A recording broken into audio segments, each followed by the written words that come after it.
This is Andy Gutierrez from StarWars.com, and you are listening to Coffee with Kenobi with Dan Z. This is the podcast you're looking for. This is Ashley Eckstein, Ahsoka Tano from Star Wars The Clone Wars and Star Wars Rebels, and you're listening to Coffee with Kenobi with Dan Z. Joining us today for a cup of coffee is the Dream Team, my co-host on the CWK Prover, the, of course, exclusive weekly show we do every week for members of the CWK Alliance. If you want to find out more about that, you can certainly go to our Patreon page to do so. But we're going to talk all about the entire first season of the Book of Boba Fett. Joining me are two guests to the program. First, the co-creator of Coffee with Kenobi, Mr. Cory Clubb. Hey, I'm glad to be back. Always am. Always exciting to talk about foods and fun and memories and whatever might come up. I love it. Well, it's good to have you back, buddy. Of course, always good to have you back on the show. Also joining us, he joined me every week to talk about the Book of Boba Fett, Mr. Tom Gross. Hello, everybody. It's wonderful to be back. I think, Dan, I think you surprised Cory when you said his name. I thought for sure you're talking about some other guy. He was actually in the middle of doing laundry, and as soon as I said his name, he appeared like Beetlejuice. Pretty cool. How about that? Pretty cool. Don't say it 3 times, though. We won't do that. All right. What we are going to do is we're going to talk all about the first season of the Book of Boba Fett. Certainly plenty to talk about. So, gentlemen, we'll just start out like we do for every time we talk about any kind of an episode of anything Star Wars related. Go ahead and give me overall reactions to the first season and a letter grade. We'll just keep it in the same order. Cory, we'll start with you. Sure. Overall reactions. Why don't you start with your letter grade first, and maybe it will make sense. Well, and maybe it won't make too much sense. I had to think about this one because I did like this series, but it wasn't the best. I gave it an A-, because you have so many memories coming from Mandalorian into this series. I think I brought a lot of that with me, a lot that came with me. I was hoping for kind of that same momentum to go into this series. I was excited about Boba Fett. I'm glad he was back. It was cool to see him in season 2 of Mandalorian. And I didn't know what to expect with this. I thought we'd get this really cool showdown of all the other bounty hunters would show up and we have this big bounty hunter showdown or something like that. But having seen him in that last cut scene killing Bib Fortuna, I thought, he's gonna take over the throne. He's gonna do this thing, and I didn't know what to expect. I thought there's some crazy things was going to happen. But overall, I wasn't that impressed. Okay, but you still gave it an A-. I did. No, I enjoyed it, but it's not Mandalorian. If that's putting up against each other there. Understood. If that is your grading scale, that makes perfect sense. It is. Okay, we're going to circle back on that when I give my letter grade. Tom, what about you? Yeah, you know what? I think that is what makes this so hard. It's in the same context as Mandalorian, not same context, but what else do we have to compare same to? World, same medium, yeah. You have films, you have cartoons, and now you have these two shows, and so that's what makes it challenging. I'm going to give it the letter grade of a solid A. And the reason I say that is because this show, the Book of Boba Fett, challenged me as a viewer and a fan of Star Wars. It challenged me because, number one, it did not fit into the box that I was my brain put it in coming into it. And Cory, I go back to that post credits cut at the end of season 2 of The Mandalorian that previewed this. I thought it was going to be a lot different. That set a tone, that set an expectation, and they didn't necessarily go that route. We got a snip, and it set forth this whole line in my head, and I don't know, I'm guessing in many other people's heads, of as you said, Cory, a bounty hunter showdown, lots of fights, lots of this and that. and it didn't particularly go that way. I'm okay with that. I'm fine with that after watching it, discussing it with you, Dan, and other friends. So I love that this series challenged me to think. It reset expectations as to what a Star Wars story can be. And so with that, my A means that I really liked the Book of Boba Fett. All right. So that's good. So my letter grade it's B. It's the lowest B you could possibly get before you go into B minus territory. So we'll do the math on that. Okay. It's like And anyway, so 73. it's almost Is that a B. teacher mentality there? Very much. Okay. So I liked it a lot. I enjoyed it. I can't tell you how much I looked forward to every Wednesday. Tuesday nights, I was particularly giddy. Every Wednesday, I would always wake up before my alarm, which is always set at 5:15, because I had to get all my stuff done before I woke Mason up. So we had our breakfast race. We could watch it, and then we could race off to school and get him on the bus. So it was always like a marathon, but I welcomed it because he and I had a lot of fun, a lot of cheers, a lot of clapping, a lot of oohs and ah moments. But from a structural storytelling perspective, I mean, let's be clear. Jon Favreau and Dave Filoni are a heck of a lot smarter and a heck of a lot more creative than I am. And most people, they are a lot smarter and more creative than a lot of people. And they knew what they were doing. I have no problem with how they told the story. I have no problem with the direction the story went. I'm just saying, for me as a consumer of media, it didn't affect me the way that other stuff did in the world of Star Wars. Like, you know, and like you mentioned earlier, Cory, like if we have a rubric and the Mandalorian is the bar, this is not the way. Like, the Mandalorian is just infinitely better. Yeah. Infinitely better. And that's not a knock against Boba Fett. It's not a pejorative. It is not a negative. A B is good. If you get Bs, you're doing really, really well. Okay. I liked it, but it didn't achieve the other levels of storytelling that other Star Wars stuff has. And that is okay. I still love it. It's, you know, I heard a great analogy years and years ago, but it was about Indiana Jones. And the guy said, Indiana Jones movies are like pizza. Even when they're bad, they're better than anything else. And this is a good example of how I feel about that. Okay. So let's talk about then what worked. What's worked? And are there particular favorite moments or scenes from this season that you really gravitated toward, that made it work for you? We'll just go in the same order. Cory, go ahead. Sure. Yeah. You know, I agree with you. I enjoyed the change of heart Boba Fett had. You know, I saw growth in the character. He's not just some behind the scenes bounty hunter looking to get paid. I thought that was really interesting. I liked that he spent time with the Sand People and learned their culture. I thought that was fascinating. I mean, that showed me that he had growth. But then, you know, it kind of, for the storytelling standpoint, that kind of cut off there. I feel like he stopped growing after that. He just kind of became Boba Fett. And that, I will get to that later. What else worked for me?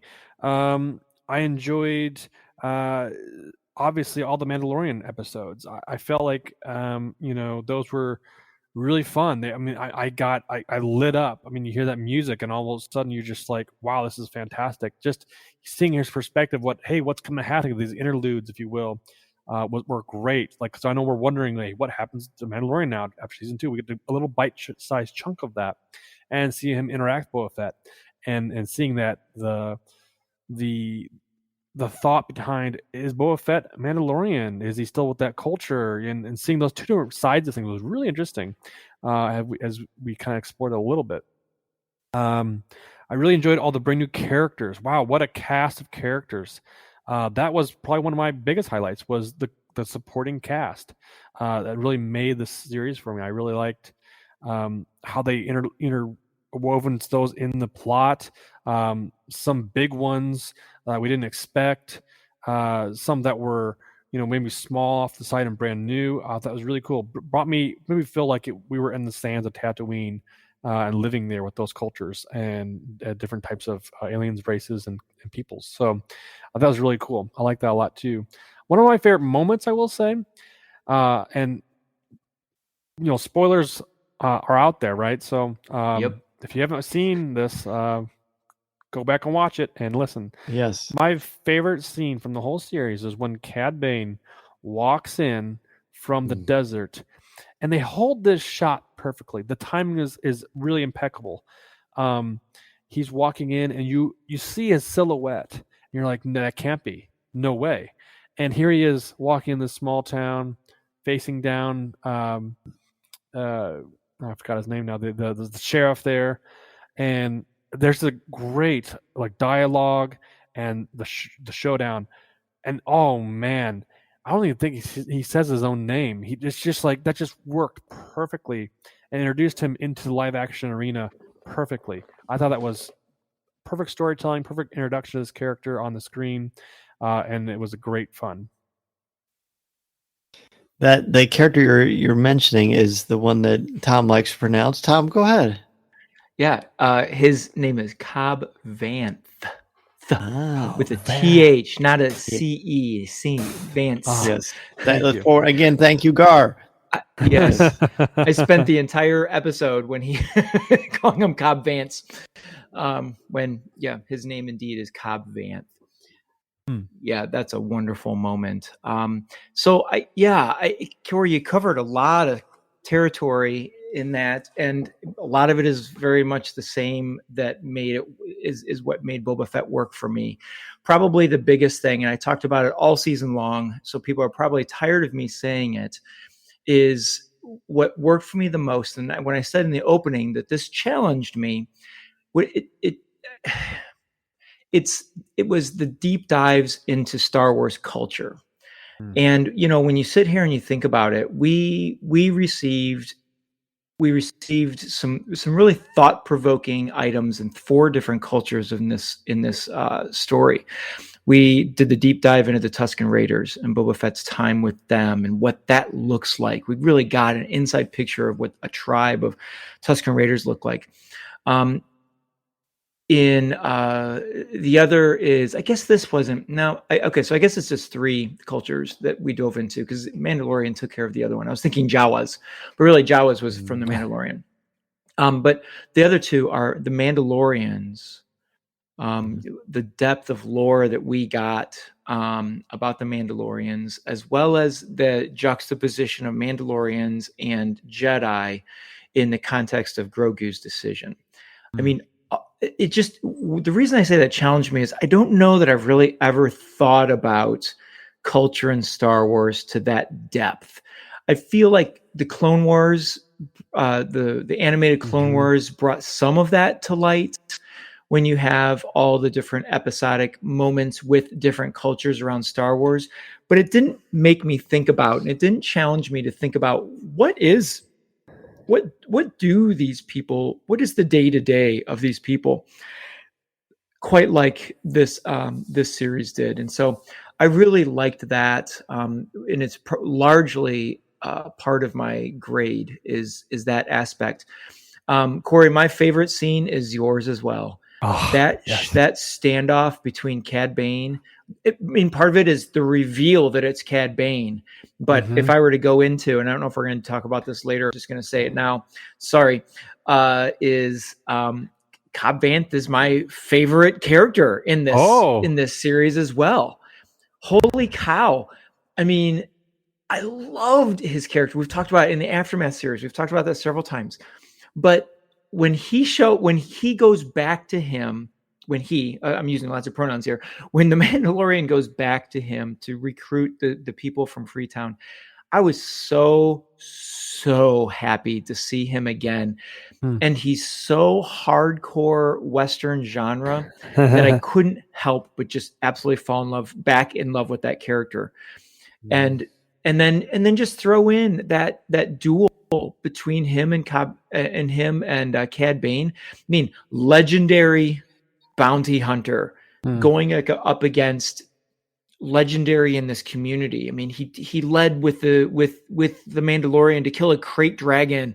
He's the marshal. He acquired Boba Fett's armor, gave it away with honor to the Mandalorian. I mean, think about all the stuff that this character, with the limited amount of time that he's had between the book, The Mandalorian and Boba Fett, the legendary status, at least in my mind, that Cad Bane has created.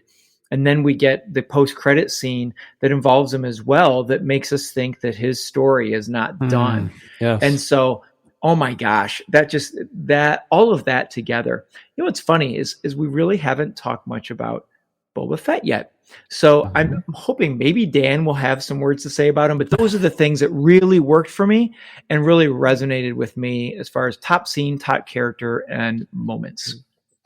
So what I like about the series is that Boba Fett, for me, was always a great design character, an amazing, sleek set of armor that inspired the Mandalorian, and ironically, the Mandalorian becomes more popular than the character that inspired him.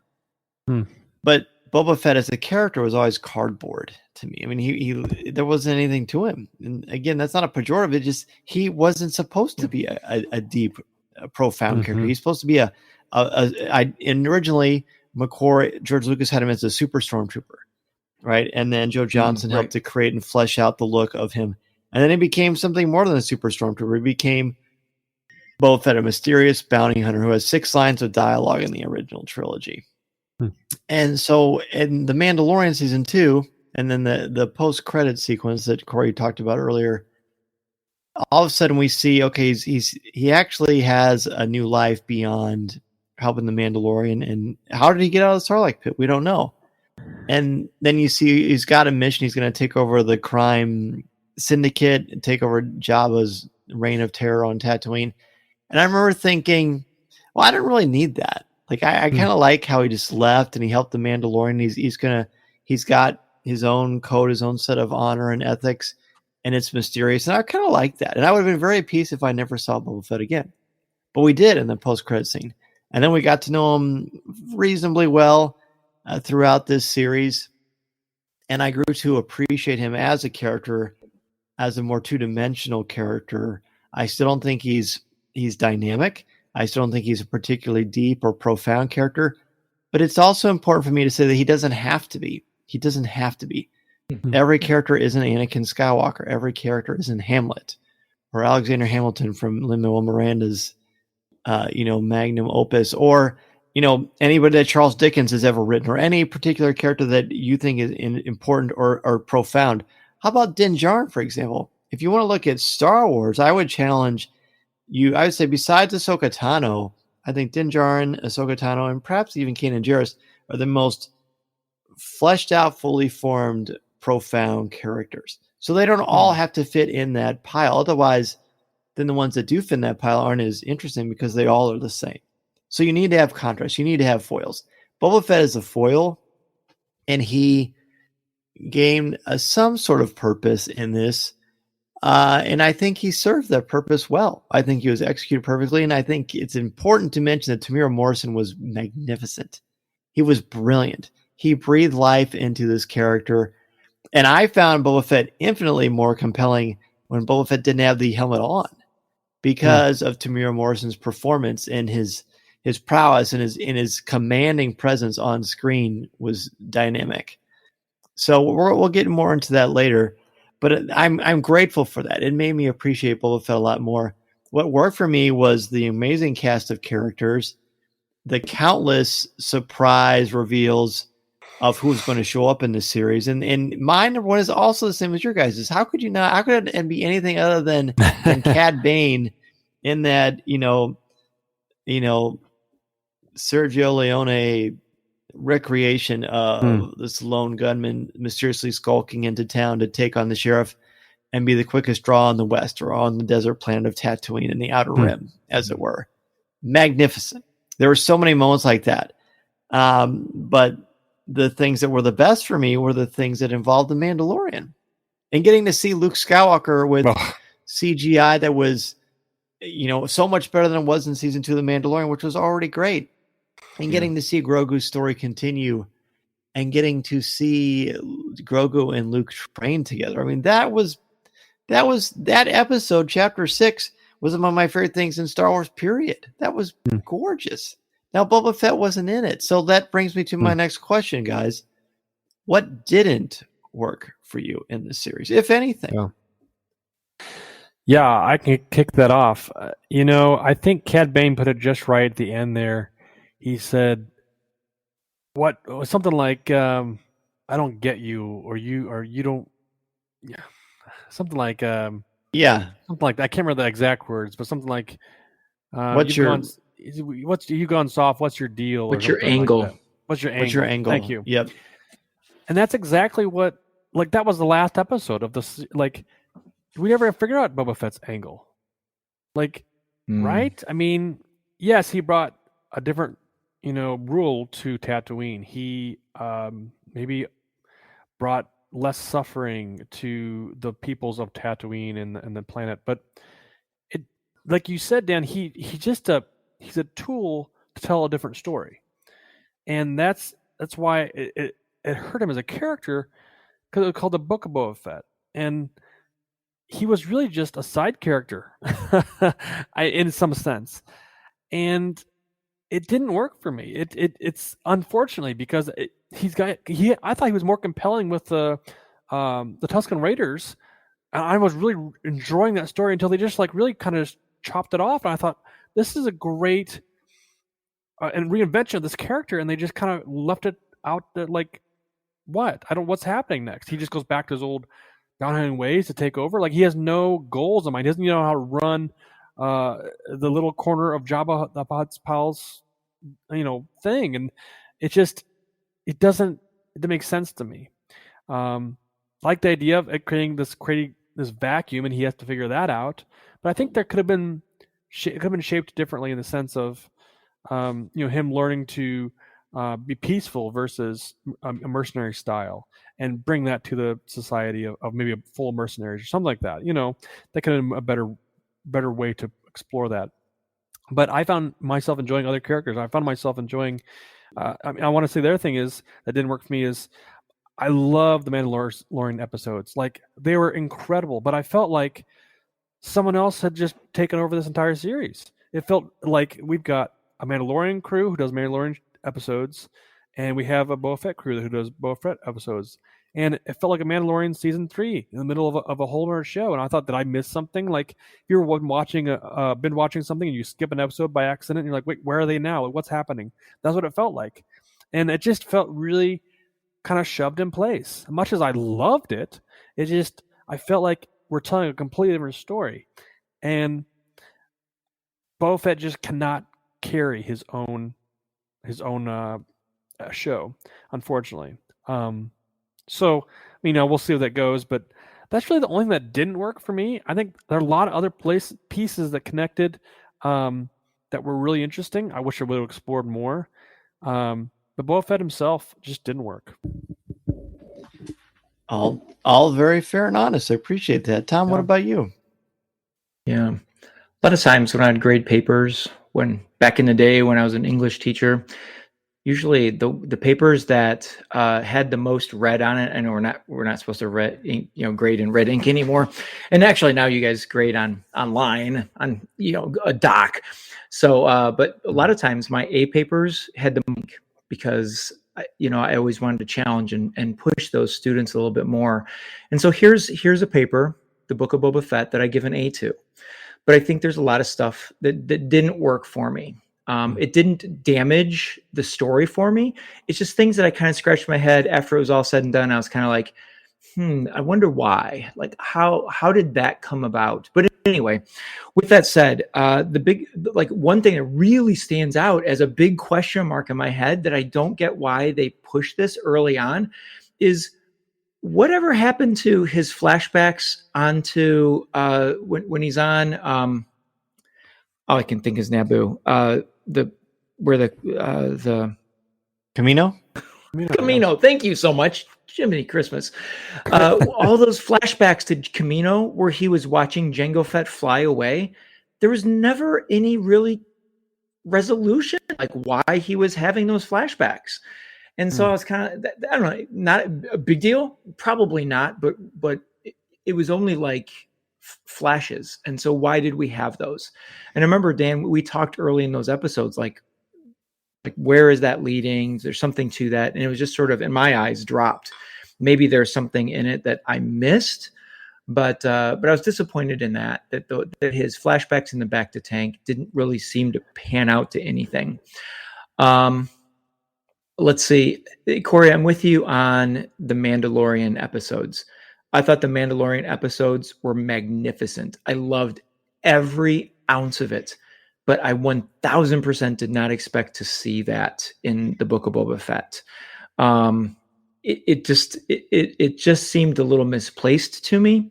Again, didn't damage the storytelling for me. It just kind of left me wondering why.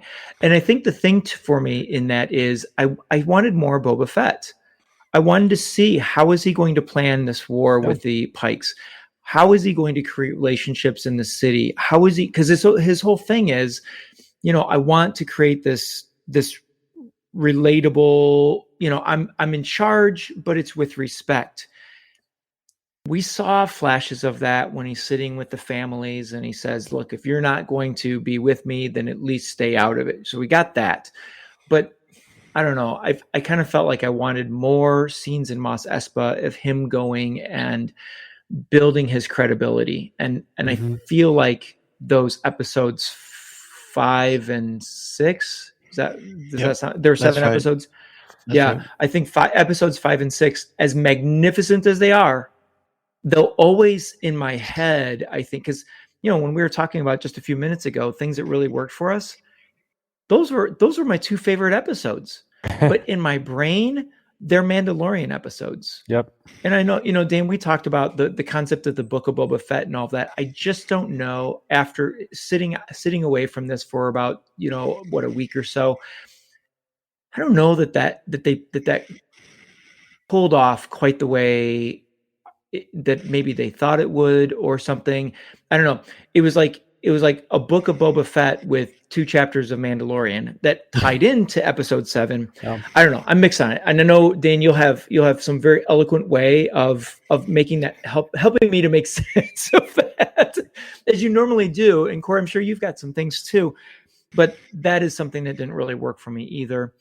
Let me see. There was one more thing, but I don't think it was as important as those 2. Awesome. All right. So one thing I forgot to mention, a couple of things I forgot to mention about things that worked for me was, and you both alluded to this, chapter 2 was about as good as it gets. Yeah.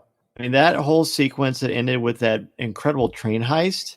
Yes. Yeah. Amazing. And then Boba Fett's spiritual and physical journey to become a Tusken, and him crafting and building his own gaffy stick and going through his spiritual, metaphysical journey into himself was the best. That was the height of the narrative power of this story to me, that involved Boba Fett as a character.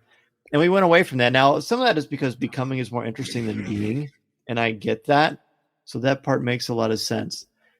And I also really value that they took Tusken Raiders and made them into a true culture, like a true culture.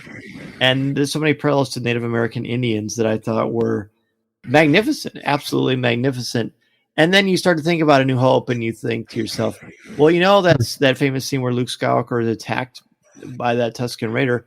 Maybe it wasn't because the Tusken was hostile. Maybe it was Luke was in his territory, and he was tired of people coming in and killing part of his tribe, and he thought Luke was going to do the same thing. Sure. That's cool, right? And that's not cool at all. But the idea of framing and restructuring it to make it so much more meaningful was just eye-opening and revolutionary. So what didn't work for me was the unrest before the series was over. That's what didn't work for me. Yeah. Like everything that you two mentioned, I value and love and respect and appreciate, because you've seen the entire season. You've seen everything that happened. You know where the beginning, the middle, and the end was, and you have formulated an educated opinion based on facts. You've seen it, right? What didn't work for me was people unrest and being ready to just not fully embrace where the story was going to go. Did I like everything about the story? I was pretty clear earlier in the show that I didn't, that it didn't all work for me. It's not that I didn't like it, but it didn't all work for me. But I kept saying from the first time we watched this, let's see the whole thing, right? If this is truly a book, how often do you read 4 chapters and say that I don't like this book? How do you know? You True. only read 4 chapters, right? Yeah. And so then, and I've said many times, the reason I loved that The Mandalorian was in the Book of Boba Fett. I don't think of chapters 5 and 6 as The Mandalorian 2.5 or season 3 or any. I think of it as the Book of Boba Fett because in chapter 7, we saw that the Mandalorian and Boba Fett's paths are integral to one another. They intertwine all the time because they both have a similar upbringing to a degree that they lost their fathers early. They had to learn to survive in a very, very different, unorthodox way.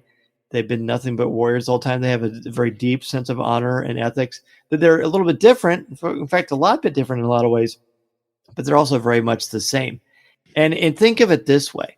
If you never saw season 1 and 2 of The Mandalorian, and this was your first foray into the Disney Plus Star Wars world, then that's how you meet The Mandalorian. And all of a sudden, this character means a lot to Boba Fett because you've only seen it in this chapter, in this series, in this book itself. And when you look at it through that lens, it's pretty magnificent because here's this new character. Now let's not get carried away. Of course, everybody knows who the Mandalorian is. He's a household name, as is Grogu. Grogu more than the Mandalorian. Yeah. But if you look at it through that lens, I think it's pretty cool.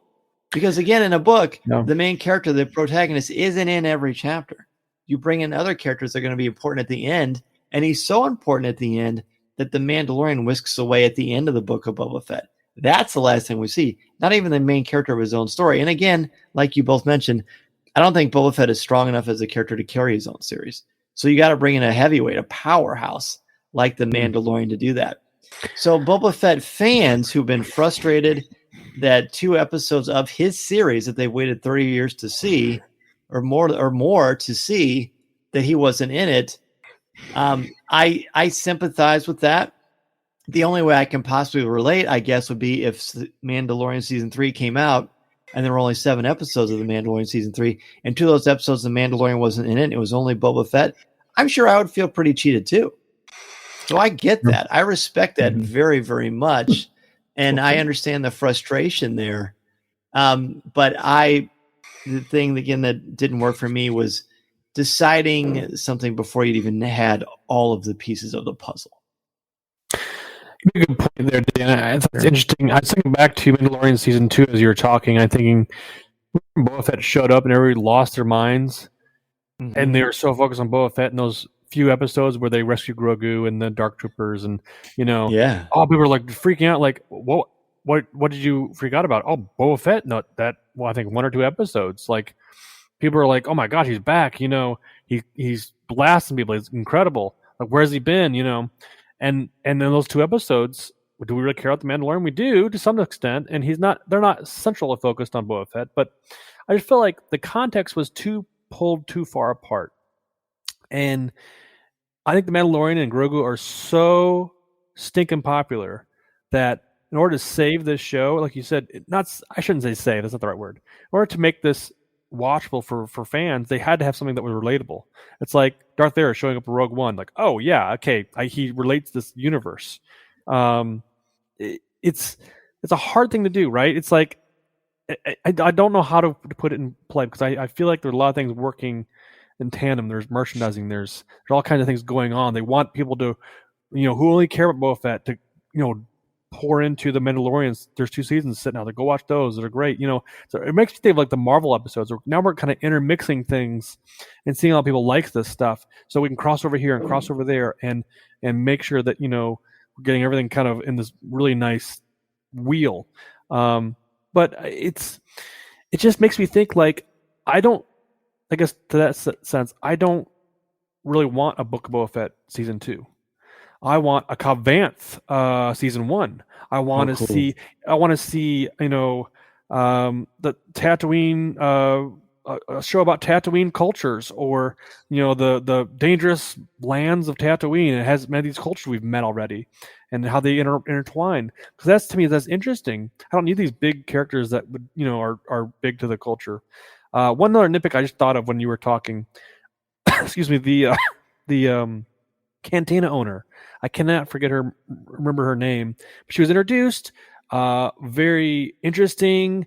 Didn't know her play in the story, but then where in the world did she go? I mean, they blew up a cantina, and like that was it. What purpose did she serve? Was it to show that Boba Fett had respect for her establishment and like kind of had that relationship?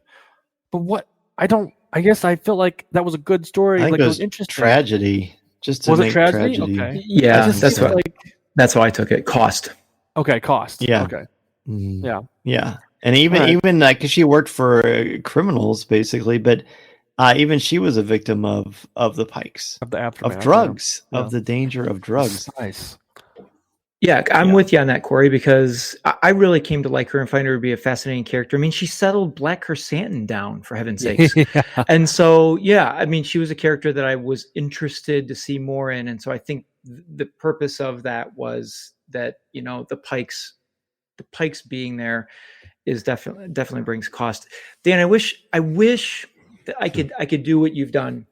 And that is find a way in my head for the two stories to intersect. Yeah. I completely relate with what you're saying when they're in that battle, and that last battle. And again, I keep using pronouns without names.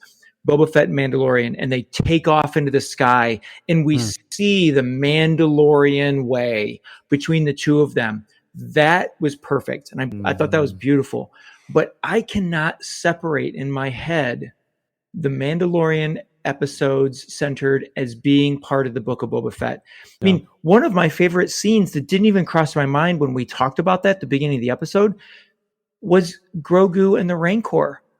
I don't see, like, in my head, I don't see that as part of this story. I see that as part of Grogu's story that is in another book someplace, or another series someplace. And so, but I hear what you're saying, Dan, is that you have to have that Mandalorian's build up and who he is and how he's going to be integral with Boba Fett and saving Mos Espa. But man, it almost felt like it could have been done in less time, and the story of the armorer and the black the black saber. Dark saber. No, the saber. Dark like saber, that. yeah. And I feel like we lost some of, when you say Black Chrysanthemum, I feel like we lost some episodes with him. Like, I'd have loved to have seen more of Black Chrysanthemum in this book than so much of the Mandalorian and Luke Skywalker. It just, all of that sits in another place in my head. Yeah. I mean, is it just the name itself that tricks people? Because to me, like, if I get to see the Mandalorian in anything, they could call it, I farted in the jungle, and I'd be thrilled. I wouldn't care what it was called, because I got to see the Mandalorian. To me, to me, this whole thing is like getting a Christmas present and then saying, well, this had purple wrapping paper. There was no Santa Claus on this wrapping paper. I don't like this gift anymore. I mean, we were so happy seeing the Mandalorian in a Star Wars live action thing that ostensibly was about Boba Fett, but it really wasn't. Like, I didn't care, because I got to see one of my favorite characters in a Star Wars live action show, and he pulled out the darksaber. So that worked for me. Maybe I'm just too much of a simpleton when it comes to that, and that's fine, Well, I mean, you make a good point, but like, to me, it just lingered too long on the Mandalorian story, right? I mean, I'm fine with him being in there. You're right. I agree. Because he's your favorite, yeah. But we just dove too much into that timeline, right? It's almost, I feel like we had a whole episode with Luke and Grogu. Like, those two characters alone are such a huge impactful to Star Wars in general. Like, it's almost like, wait a minute, we just diverged completely from what trade we thought we were on, and we were just over here in La La Land now, and like living this whole different life. Because that's what it felt like to me. I felt like I've just been transported to a different planet. We were, but it's just like there's a whole other, I have to like almost trick my brain and think, okay, now we're talking about Jedi way and the Mandalorian way, and okay, there's Ahsoka, great. That this is some heavy stuff. Like, think about that. Like, the Gray Jedi, we're trying to figure out, why did she leave? what's her relationship with Luke? Like, there's so much juicy stuff right there. And like you mentioned too, if somebody had just come in and watched Boba Fett for the first time, never seen Mandalorian, you'd be like, what is Luke doing here? What is going on? Like, you'd be so confused. So I don't like the fact that we have to like trick ourselves and go, oh yeah, I think back to this other show and tie that little nugget over here over this other show. It's too far of a jump for me. Now, you can do Isn't that that what we well. do with the Marvel movies, though? We can, because you can do it well in a context of you're setting it up to work that way. Like, we understand that Doctor Strange will be in Spider-Man and he's helping him out, and this is a relationship and there's things that go wrong, but he's not the star of the show. Spider-Man is still star of the show, and we're following Spider-Man's story. If we would have cut over to Doctor Strange and he's the Mirrorverse trying to untangle himself and figure a way out, that would have thrown us completely out of the whole episode. Like, why are we here with Doctor Strange doing his thing? That's true. So that's true. I mean, you can do it well and respectfully, but when I sit there and I think, man, I feel like I'm in season 3 of Mandalorian, I shouldn't feel that way. Anyway, that's all to say. That's how I feel. I get I actually like your take on it. But I think I would have done differently. I love what you said, and I like the perspective of what if it was like a Doctor Strange thing. Yeah, it's complex. It really is, and I think that's part of the excitement. Is that look at what it's got us talking about, and see this: the three of us, 3 friends who love and admire and respect each other, who have different points of view. But at the end of the day, it doesn't matter because we just like talking about it. And that's why I like Coffee with Kenobi so much, and our CWK Cafe Facebook group and everything that we do, because we have different perspectives and points of view. We're using critical thinking and intellectual honesty, and it furthers the conversation. So thank you both so much for that. Let's take a quick break. When we come back, we'll break down much more of our reactions to season 1 of the Book of Boba Fett. This is Coffee with Kenobi. This is Vanessa Marshall, and you're listening to Coffee with Kenobi.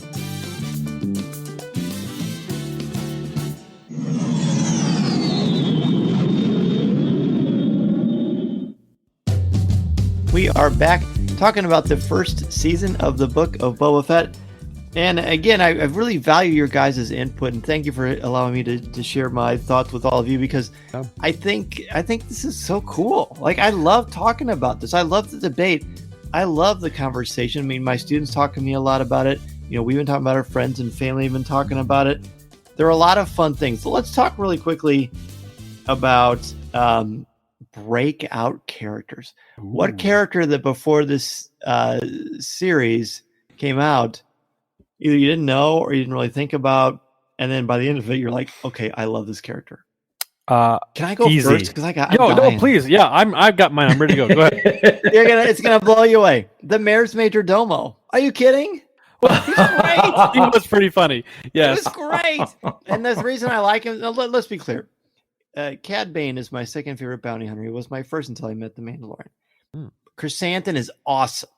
Awesome. I love him. The way they brought him to life. And having those two in there showed us that, okay, Star Wars is a whole new universe now because anything's on the table. Yep. They're in the comics, novels, whatever. You can see them in live action. That is mind-blowingly cool. Fabulous.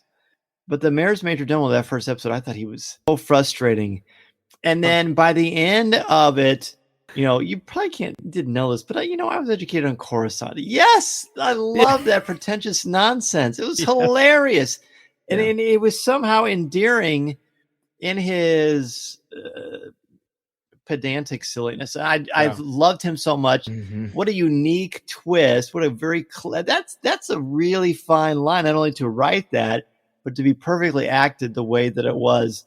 I found myself really, I definitely want a Cad Bane series. Definitely want a Cad Bane series. I don't want a Major Domo series, but I hope he shows up in something because he's great fun. Just great fun. I know when we were watching it with my kids, we watched it all together. And like you said, Dan, I think we learned from Mandalorian, anything goes. Anybody can show up. I mean, Ahsoka, Luke, goodness gracious. Here, coming around the corner, not only do we get 2 other Hutts, which is, how do you CGI that? Come on. But Black Chrysanthemum, that I was just like, I think I jumped up and like was like, yes, and like in my Star Wars mind, I can't keep things straight. I turned 40 this year. I'm getting a little older. I don't know who's who sometimes, but I was like, I know that guy. Have you ever seen that meme where it's Leonardo DiCaprio going, yes, I know that. That was me on that instant, and I was like, I love this guy already. Like, and then I had to pull my comics out. I think I messaged you, Dan. I said, "This is I had this comic. Like, I felt like vindicated. Like, I'm here. I've arrived." But I loved the way he looked, his growl, his eyebrows, his armor, his little like what do you call it, brass knuckles that were like lighting up, and he was just like knuckles or something. Yeah. Oh man, what a great screen character! Not only is it like this is like a beefed up Chewbacca ready for action, like he is like nasty and like growly, and oh man, I loved his on-screen appearance. I thought it was fantastic, and what a great character to put on screen. Second to only Cad Bane himself. I mean, we talk about the entrance from the desert, but I think is it Corey Burton that does the voice? Yep, of Cad Bane. Oh man, like his little mouth is kind of growling like this. He's got like this like little drool in his mouth, and he's like sharp teeth. I was like, they nailed that character on screen. That's what I liked about this. We did a print character and put him on screen. Awesome. We did an animated character and put him on live action screen. Like, congratulations, Lucasfilm. Your costuming department and your special effects department have just continued to knock home runs. I think they did such a great job. I love those characters on the screen. Absolutely. So cool. So much fun. I mean, so fun. Yeah. Dan, how did you put the question? I just want to make sure that I'm answering it the way it was intended. A breakout character before the series you either didn't know or you didn't expect by the end of the series that would have impacted you the way that they did. Okay. So I've already talked about Cobb Vanth, and he probably would be my top. So I'm not going to mention, I'll mention him, but I'm not going to choose him for this question because my choice would be your second choices for both of you would be Cad Bane. Cad Bane brought so much shock and surprise. I don't know that other than the introduction of Grogu, but we didn't even know who he was yet in episode 1, season 1. Other than the day after that, I don't know that I've had more people say something to me about Cad Bane than any other reveal of a Star Wars character or anything. So the reason he stands out of my mind is there was potential. You know, when you take a character from animation to real to what's the term I'm looking for? Not reality, but live action. Live action. Mm-hmm. There's the potential, especially when it's an alien like Cad Bane, of it looking weak or looking different. Mm-hmm. This was amazing replication of the animation, and I even think it was better. Because when he lifts his head in that moment and we see his full face and his red eyes appear, that was scary. I was scared for Cobb Vanth at that moment. I mean, his reputation was frightening enough that you knew something bad's going to happen here. But when you see his face and you see his sharp teeth, the costume department this is award-winning to me in my mind in this moment, because I was truly afraid at that moment for the situation and everything when we got to see his face. It was so magnificent. I love it. And then you throw the voice on there. And that's another thing I'll say. The characterization of him in this, of Cad Bane, was just his confidence was seething. Yes. I didn't feel like he was ever not in control of the situation. Not going to win all the fight. All the way. Yep.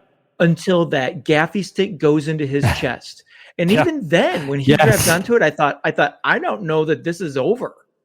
Yeah. And the disbelief that that this was the end of his story was real for me, because that's not the Cad Bane I know. But who else could bring Cad Bane to an end other than Boba Fett himself? And so it's worthy on all levels. that was so compelling to me, that their history, and we only got to see that for what, 2 episodes? Like, Yep. that's where I would have told that story from. Cad Bane is the quintessential bounty hunter. Like, he's the baddie bad, right? Like, I feel like that was Boba Fett and Empire, right? He's out there for his money. He's out to make a buck. That's where we see the transition of Boba Fett to pacifist, or to, a different mentality. He turned away from that Cad Bane lifestyle. And I wanted Cad Bane to be earlier on and be like trying to coax him back in or something like that. You'll never do good here. You'll never change the lives here. I'll show you. You're just a piece of meat. You're just like me. That's what he said to me. I don't see you changing you. And I'll be like, exactly like this. We needed that up front to really kind of mold that, and then be told, oh no, Boba Fett's different. Here's how he's going to make changes, and go about that. I think it still works that way, but we weren't told up front that that works. And it just, I don't know. There were just, I don't know. That's what didn't work for me. I think that those characters have such gravity towards one another, and it just could have been played out so much better that final battle, the final duel. So that actually works out perfectly for the last question that I want to throw out there, because I think it's a good one to end the show on. What did we learn about Boba Fett after this series was over? Think about the first time you saw him, and I'm not talking about the Star Wars Holiday Special. I'm talking about when you first saw him in The Empire Strikes Back. Yeah, that's really good. All the way through. I mean, the legacy stuff doesn't count. It never counted, but it was great storytelling, and it shaped Boba Fett for a lot of people.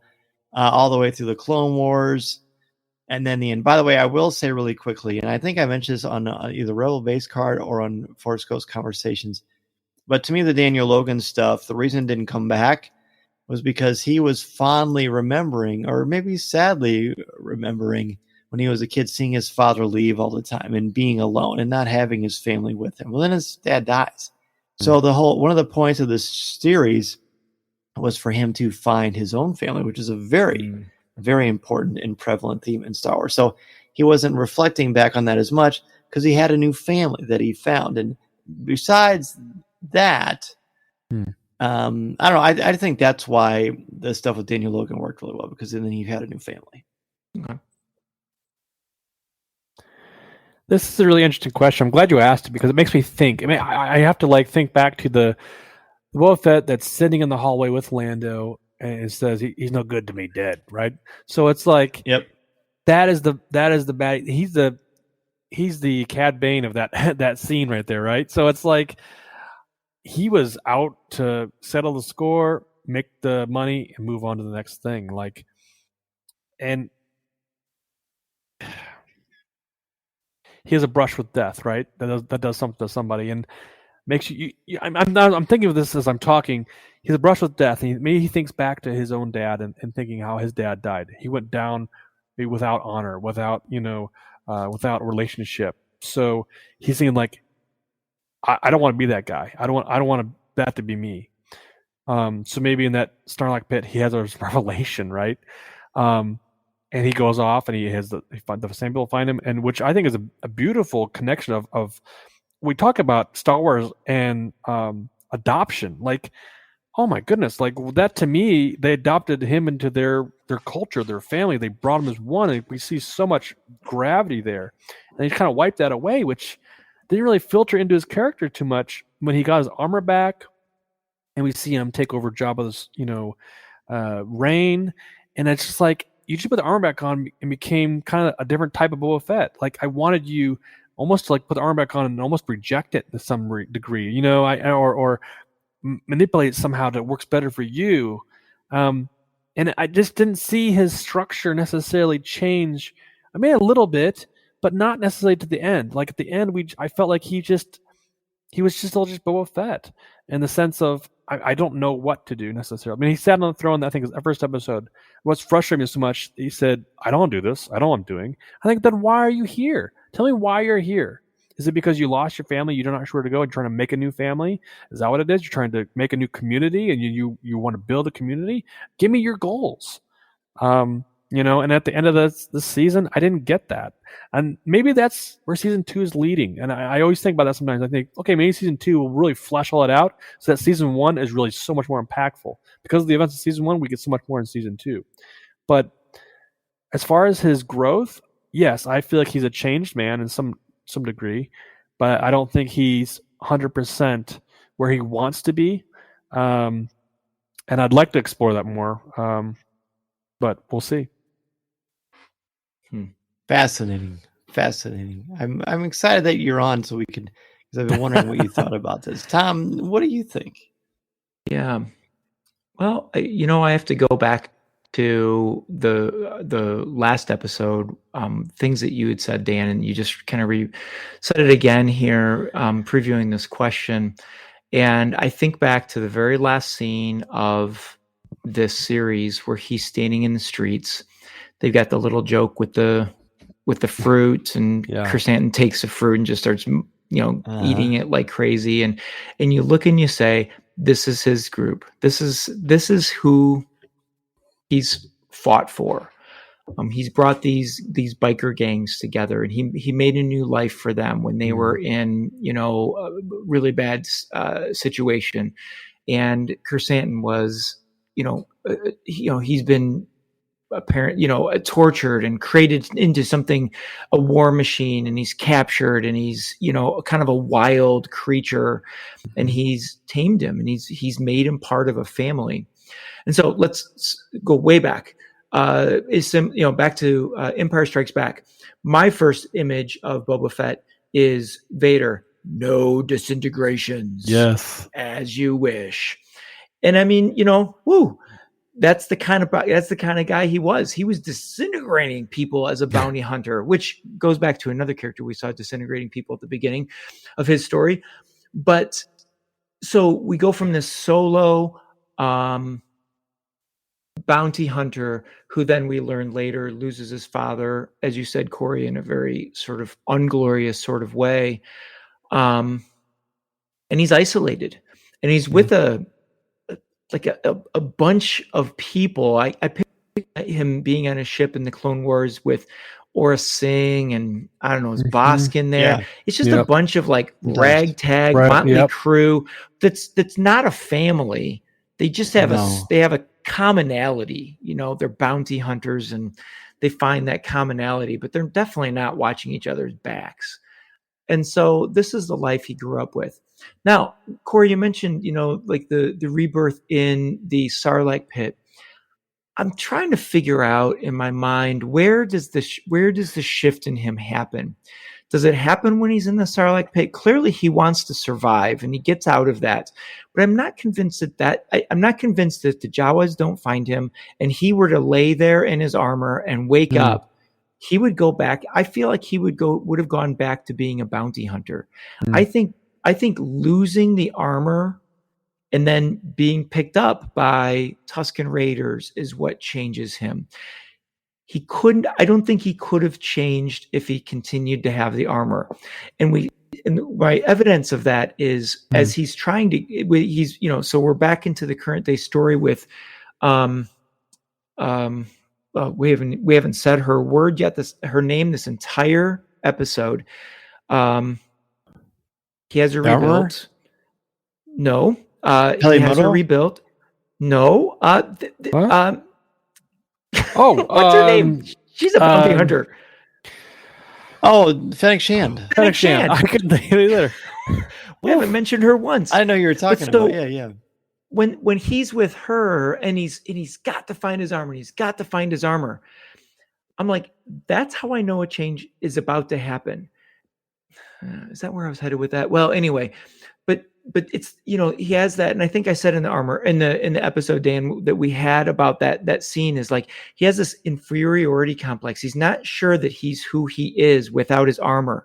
But when he gets it back, he realizes that's not, he doesn't have that life anymore. And so we see the change, because then he goes and he's like, I'm going to lead with respect, and I'm going to do all of this. I'm going to make all of these changes. And I never felt like he wanted Jabba's job to be a ruler. He wanted Jabba's job to create a culture like the Tusken Raiders had. Maybe not exactly like that, but he wanted to create community like the Tusken Raiders had. And so, I don't know, I've sort of beat around the bush and I'm rambling at the moment, but I hope I've answered that question. because I definitely do believe that we saw a change in Boba Fett. And I honestly feel that that's why a lot of people were frustrated, because that's not what the expectation was. As when we came into the show, we saw him walk up, cold-blooded murder of Bib Fortuna, and he sits down on the throne with all the attitude, and Fennec Shan walks around with all of her attitude and has the bottle, and that was a completely different feel than what this entire series was. Is that bad? I don't think so at all. I think it was what gave me the realization that Boba Fett has changed. Expectation without regulation leads to consternation and fan constipation. If you were expecting Boba Fett to be, that was great. I want to say, pause for a minute. Yes, we need your sound effects. Well, thank you. Done. Yeah, so let me try to explain that a little bit. Yeah, so what we know about Boba Fett is this is funny. I don't know, but we know about Boba Fett was nothing. We knew he looked cool. We knew he was tough. We read all about how he's this dangerous, notorious bounty hunter. And then to me, the best Boba Fett we ever saw, ever in anything, period, is in The Mandalorian Season 2, The Tragedy. When he gets his armor back, when he takes those gaffy sticks and he starts smashing those stormtroopers and frightening the heck out of them and making his presence known and donning that armor once again, explaining that he's got a chain code and that he was in fact that his father was a foundling. That was the pinnacle. So everyone was led to believe, including me, logically and plausibly, this is what we're going to see: a ruthless, tough guy who's got his own unique, mysterious code of honor. Once we get to spend more time with him in this series, that's gone. That doesn't exist anymore, because now you're under the hood of him so much so that he almost never wears the armor and the helmet. And I have no idea. I'm sure someone has done like a screen grab or like a timestamp of how long in the Book of Boba Fett he's wearing the helmet versus how much he is. And I promise you, it's not even close to the same. Right. I'm sure it's not at all. Right. And so what we got to know was the character there who wasn't what we thought. So did he grow or change? He did. But I think it's fair to say that he's not the same character we were expecting. Yeah. And that's okay. But it's not okay if you're expecting something else. And that's the challenge with him. If it's the Spider-Man series, we know what we're going to get. We already know Spider-Man is very well established. Luke Skywalker, very well established. Han Solo, not profoundly deep or dynamic, but very charismatic and very charming. We know what we're getting with Han Solo. We didn't really know what we're going to get with Boba Fett besides one episode. Because in the other episodes of Season 2 of The Mandalorian, he's hardly in it. He flies his ship around, and he has some cool lines, and he has a really cool confrontation in a cantina, right? Costco Reeves, yeah. And then Bo-Katan. Katie Sackhoff, Bo-Katan, yeah. So they has that, but then we don't really get much about him, so we don't really know him at all. So if you're expecting like a Deadpool type of character, apparently that's not who Boba Fett is, because that is what Jon Favreau and Robert Rodriguez and Dave Filoni have told us. So is it what I wanted or what I expected? Would I like to see a more edgy Boba Fett? Yeah, I think I would. But what I got was cool because I didn't expect it. Like, I don't want to, just because I want something doesn't mean it's what I actually need. This story isn't over. Meaning, The Mandalorian, Boba Fett, this whole Disney Plus Star Wars universe is not over. It's not even close to over. Thank goodness. So let's again, that's why I gave it a B. I gave it a lower grade than both of you. Because as much as I liked it, I know there was things that didn't pay off the way that maybe, I don't know, it didn't work for me, but that doesn't make it bad. It makes it different. I like different. So I think we did learn about him, but I still think from where he was at the beginning of chapter 1 to the end of chapter 7, there is growth. There is an interesting change. There's a very small arc, but it's not profoundly dynamic, because the one thing he does learn, besides wanting to have his family, which I love, and I agree, I don't think it's the Sarlacc pit, I think it's the Tuscans. I think that is 100% it. And then we kind of lost that. Chapter 2 was the ultimate high point, was the ultimate narrative beat. So we got the climax really, really early, which is very unusual. So you bring in a heavyweight like the Mandalorian, and that changes things quite a bit. But Yeah. what he does learn is restraint. I think he's stronger in this series than he is in The Empire Strikes Back and Return of the Jedi, because when Cad Bane says, if you're weak, if you don't think of only yourself, he keeps goading him into violence. I mean, and Boba Fett does do the ultimate violence. He does kill Cad Bane punctuates that emphatically with a gaffney stick, literally and figuratively. Yeah. But he learns restraint. He learns to hold back a little bit. He's not a bloodthirsty monster. He says, I'm tired of these idiots getting us killed. Maybe we should walk our own path, make our own decisions, show some restraint. Restraint is strength more than other characters that are supposedly strong. So from that perspective, I think that's where we're at. One thing I'll say, and then maybe we can wrap. One of the best advice I was given around storytelling is give the readers what they want or something better, right? So what do we want out of Mandalorian? Well, we wanted to see a Mandalorian, I guess. I don't know what to expect. We got something better. We got Grogu. We got something crazy better. And what you build on season 2, you took what people expected and built on that and made it even better. I think what you said, Dan, is great. We have an expectation built up. We expect something to happen, but what we got wasn't what we expected, and really wasn't better than we expected. It was different. I think you can take different and say, oh, I didn't expect that, but that's great because I didn't know I wanted that, but now I do. I do know I want that. Same thing with, I can relate to Mandalorian. Like, I didn't know I wanted Grogu, but I got it. Who wants to explore the Yoda species? Well, I do, but I don't know how you're gonna do it. But we gave you something you better than you expected, and that's why I think it kind of faltered a little bit. I think they were trying to do something unique and something a little bit different, like you said. I think that's admirable, but it didn't really pay off in the end. So that's where maybe a season 2, like you said, hopefully that's the big payoff. We haven't heard the whole story yet. So, yeah. Awesome. I love it. Well, thank you so much. Tom, anything you want to add before we wrap up? Yeah, I think I've said everything I need to say. And you guys, I appreciate both of what you've said through this. It doesn't really change my grade any. I still think it's an A for me. I love the way it drives the Star Wars story and galaxy forward. I definitely don't think this is a backwards turn. So I look forward to seeing what comes next for sure.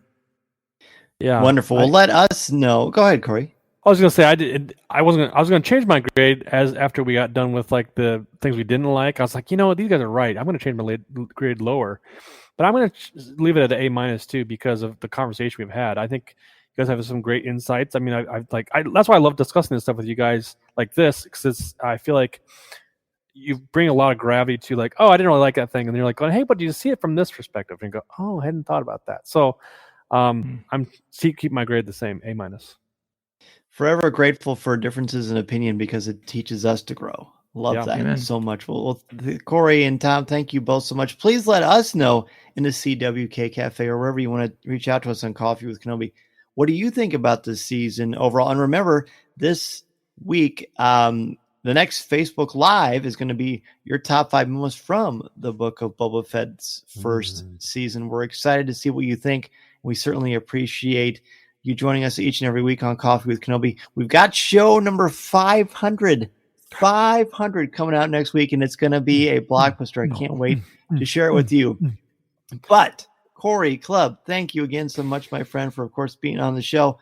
Looking forward to hanging out with you at Celebration and beyond. Where can people reach out to you to continue the conversation? Yeah. If you want to tell me all your thoughts and feelings around Book of Boba Fett or Mandalorian, or what you like, what you didn't like, or how much you want to try out some of that spice, who knows? I'd love to hear from you. Go ahead and check me out on Twitter at Cory Clubb, and catch me there, or send me an email, coryc@coffeewithkenobi.com.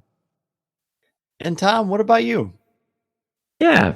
Reach out to me on Twitter as well. That's the best place, probably, at Draft Line. Love to hear your thoughts on the season as a whole, what you got going on there. So, yeah, thanks for having me on, Dan. This podcast is not endorsed by the Walt Disney Company or Lucasfilm Limited. It is intended for entertainment and informational purposes only. The official Star Wars website can be found at www.starwars.com. Star Wars, all names, sounds, and any other Star Wars related items are registered trademarks and or copyrights of Disney and their respective trademark and copyright holders. All original content of this podcast is the intellectual property of Coffee with Kenobi unless otherwise indicated. This is the podcast you're looking for. There's no one here.